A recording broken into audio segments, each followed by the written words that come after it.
Artikan Darah Muda itu suatu ledakan, suatu yang sifatnya spontanitas, karena entah itu ledakan pikiran, ledakan emosi, atau ledakan gagasan, yang mana sering kita ketahui kalau anak muda itu ya emang nggak gitu. Tiba-tiba ada ide untuk melakukan ini, ada ide untuk melakukan satu hal yang kadang jarang orang mau untuk melakukan atau jarang orang memikirkan. Kayak gitu sih aku mengartikan Darah Muda. Itu sangat identik sekali dengan muda-mudi atau bahkan anak-anak yang pembangkang dan pengen kebebasan dan serta-merta semangat yang membara. Bagaimana kehidupan seorang pemuda ataupun perjalanan seorang pemuda ini mencari jati dirinya, dalam artian bagaimana dia menghadapi masalahnya, bagaimana dia mengerti lingkungannya, ya, dan bagaimana kehidupannya dia jalankan seperti itu. Suatu fase di mana kita sebagai manusia beranjak dewasa dalam segi usia, bukan umur. Jadi kayak fase di mana kita masih bebas melakukan apa aja tanpa ada kungkungan dari masyarakat, terutama orang tua. Lebih kayak ya kebebasan aja dari kita yang masih remaja. Menurut saya, Darah Muda itu apa yang terkandung dalam diri para pemuda. Jadi semua yang para pemuda lakukan itu yang disebut Darah Muda. Sebenarnya dengan perspektifku tentang Darah Muda ini, aku menggunakan pengalaman terdekatku, pengalaman diriku sendiri bahkan, yang pada akhirnya aku kaitkan dengan isu-isu terkini yang sehingga nanti ketika orang-orang melihat karyaku, mereka bisa notice dan paham, oh ternyata relate ya dengan aku, ternyata relate ya dengan kisah-kisahku. Kalau ide karya ini, kalau dari segi gagasan, yang paling utama adalah dari teman saya sendiri. Dia kena penyakit, divonis leukemia stadium 1. Kata dokternya 98% dia akan sembuh, tetapi 2%-nya wallahu a'lam. Dan teman saya ini overthinking karena 2% ini.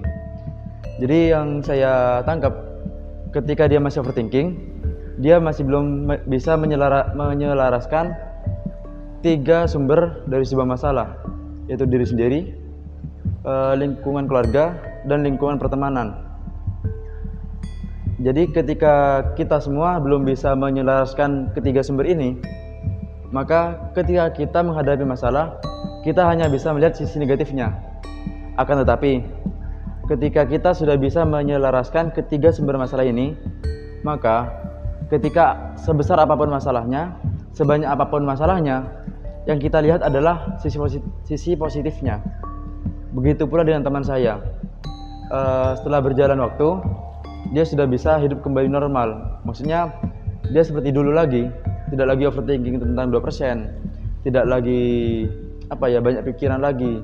Tapi dia sudah seperti air mengalir gitu. Ya, awal mula kalau mau buat karya, karena tema utama pertama yang dicetuskan adalah Darah Muda, maka ya aku mencari tahu dulu definisi Darah Muda versiku sendiri. Dan ketika menemukan dari tema tersebut, ya kemudian aku refleksi ke belakang apa yang pernah aku alami selama sampai hari ini, momen-momen Darah Muda yang melekat di diriku yang pernah aku alami, dan momen tersebut akhirnya yang aku angkat untuk jadi sebuah karya. Itu awalnya dari saya sebagai seorang pemuda, kan juga Darah Muda ya. Saya mempunyai sebuah kegelisahan, di mana kegelisahan itu saya yang salah jurusan, lalu saya meskipun gak ada tuntutan dari orang tua, saya juga harus melanjuti kan, meskipun kuat gak kuat. Jadi saya harus melanjuti. Saya sadar bahwa saya juga orang Madura ya, pastinya dikenal dengan keras. Ada juga istilah reng Madura roh, cak mole mong kita mare. Jadi saya ambil sebuah ide karya dari situ. Dari Darah Muda itu aku ambil yang tentang kebebasan tadi. Mungkin lebih bebas kayak kita yang gak mau ambil pusing tentang suruhan kayak tuntutan orang tua. Kayak yang aku pikirin awal banget yang tentang mau bikin karya ini adalah kayak gimana aku masih SMP itu sewaktu mau ujian aku disuruh sama orang tua harus belajar di malamnya sebelum ujian itu. Tapi aku nggak milih untuk buat belajar, aku malah milih buat nobar anime, scroll Instagram sama YouTube. Akhirnya pas waktu ujiannya aku juga nggak ambil pusing karena nggak terlalu expect juga sama nilainya. Akhirnya aku cuma biar lulus aja. Akhirnya aku cari metode buat contekan lah. Nah dari situ ada beberapa usul dari teman-teman juga, beliau merepresentasikan, menjauhkan dari sudut pandang yang aku dari metode mencontek dan nggak mau disuruh. Itu lebih kayak lebih tentang blaming. Kita lebih terlalu teknologi yang di gadget terutama. Kita kan itu buat belajar kita, gimana kita mencari materi buat pembelajaran, malah kita buat kesenangan kita, having fun buat nonton anime, nonton YouTube dan Instagram. Akhirnya aku juga ambil beberapa kasus yang kayak sumbernya itu dari kita yang kurang bisa memanfaatkan gadget ini dengan baik. Beberapa kasus yang aku ambil tuh perihal kayak orang yang kecanduan main judi online, terus perihal kasus yang lumayan dekat dari aku sendiri juga, aku juga main game secara online yang itu juga top up dan ngabisin waktu banget yang harusnya aku buat main sama temen yang offline, buat ngerjain tugas, buat mencari kerjaan buat nambah uang jajan, malah aku fokusin main game. Terus ada beberapa kasus yang dari dulu dari temanku pas SMA, dia yang pendiam, kelihatannya kayak kurang bersosialisasi, ternyata di akun sosmednya dia aktif banget. Kayak memang realitas yang nyata diabaikan dan kita lebih berfokus ke realitas mayanya kita. Seni rupa hari ini sudah berbicara soal bau. Seni rupa hari ini sudah berbicara soal suara. Seni rupa hari ini sudah bicara soal sensasi sentuh. Seni rupa hari ini sudah mengganggu ya, dan seni rupa hari ini sudah mulai kehilangan bentuk secara yang biasanya teman-teman temui di pameran. Bentuk ini mungkin perlu dijelaskan dulu bahwa ini adalah bentuk karya kolaboratif antara aku sama Opet,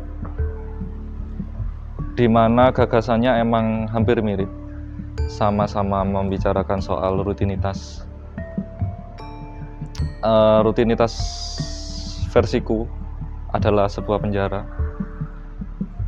Kalau Opet dia ketakutan atau ragu untuk melanjutkan rutinitas ke step selanjutnya. Dari kemiripan itu, Opet punya gagasan untuk menciptakan bayangan yang bermacam-macam dan menemukan referensi lampu-lampu dari RGB yang ternyata bisa menciptakan banyak bayangan warna yang macam-macam. Dan kalau dari aku sekedar menambahkan objek yang mana objek itu sedemikian rupa bisa merepresentasikan diriku sendiri.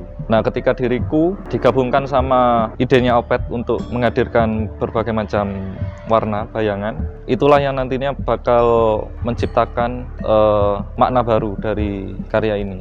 Kalau aku boleh menjelaskan dari perspektif pengkarya, makna ini menyimbolkan bayangan-bayangan ini yang tercipta dari objek ini yang berbentuk mirip kayak aku, itu bisa bermakna pergolakan pikiran. Bayangan-bayangan yang bermacam-macam warnanya itu menyimbolkan pemikiran-pemikiranku yang berbagai macam juga, yang saling bertentangan. Nah, kemudian ketika ada audiens yang masuk, karena ini juga bentuknya karya instalasi performatif, artinya ada interaksi sama audiens agar karya itu bisa sukses. Audiens yang masuk bisa dimaknai juga pemaknaan baru yang mana menimbulkan bayangan baru akhirnya ketika audiens yang masuk diterpa oleh cahaya warna RGB, menciptakan bayangan juga.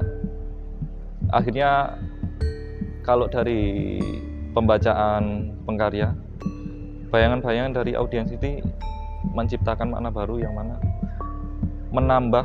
menambah sosok aku di dalamnya. Sosok aku ini yang kan tadinya udah ada berbagai macam aku dengan pergolakan pikirannya yang direpresentasikan dengan bentuk bayangan yang bermacam-macam.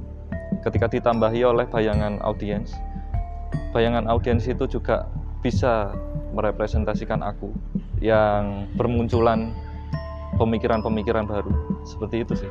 Untuk pemilihan bentuk sendiri yang dimana aku menggunakan bentuk kursi di sini karena secara harfiah menurutku kursi itu sebagai bentuk simbol kekosongan, kehampaan, dan sangat relate sekali dengan gagasanku yang pertama, ideku untuk karyaku ini. Jadi di sini aku ada 3 karya. Untuk masing-masing karya itu memiliki makna dan saling berkorelasi antara satu karya dengan 2 karya yang lain gitu. Kenapa saya memilih panci, tutup panci, dan pir dari kawat? Saya sendiri hanya memanfaatkan barang-barang yang ada. Jadi ya barang-barang ini tidak perlu beli, hanya memanfaatkan barang yang ada. Karena juga belajar dari pengalaman-pengalaman dari SMP, SMA, bahwa kata dawuh dari guru-guru saya, dari kata hiduplah yang sederhana. Dan kesederhanaan ini saya berusaha untuk membuat sesuatu yang lebih istimewa lagi. Dari barang yang ada menjadi disatukan menjadi barang istimewa gitu. Saya memilih bentuk lukisan ya. Saya awalnya dapat ide dari sebuah kasus. Ada gitu kasus di Probolinggo, ada pabrik tua gitu. Nah, itu pabrik tua wes gak kepake sama sekali. Jadi ada sebuah orang Madura yang memanfaatkan pabrik tua itu dengan mengambil besi-besi tuanya. Jadi dari situ ya, merealisasikannya dengan bentuk lukisan seorang pemulung di sebuah kota. Aku lebih ingin mempresentasikan, kayak mengilustrasikan ide-ide tadi itu dalam sesuatu yang lebih simple, yang bisa dicerna sama orang-orang. Kayak yang ada beberapa yang emang ada saran dari teman-teman juga tentang kayak macan terbang sama macan sketcher, kan tentang menukar sesuatu yang pasti menjadi yang tidak pasti kan, karena gara-gara judi yang online tersebut, gadget. Semuanya juga hampir semua aku membuat 4 bentuk karya yang semuanya dari kolase, semuanya bentuk kolase yang hampir semuanya aku satu kesatuan konsep, cuma beberapa kasus yang berbeda gitu. Terima kasih Mbak Reza. Ya. Cut.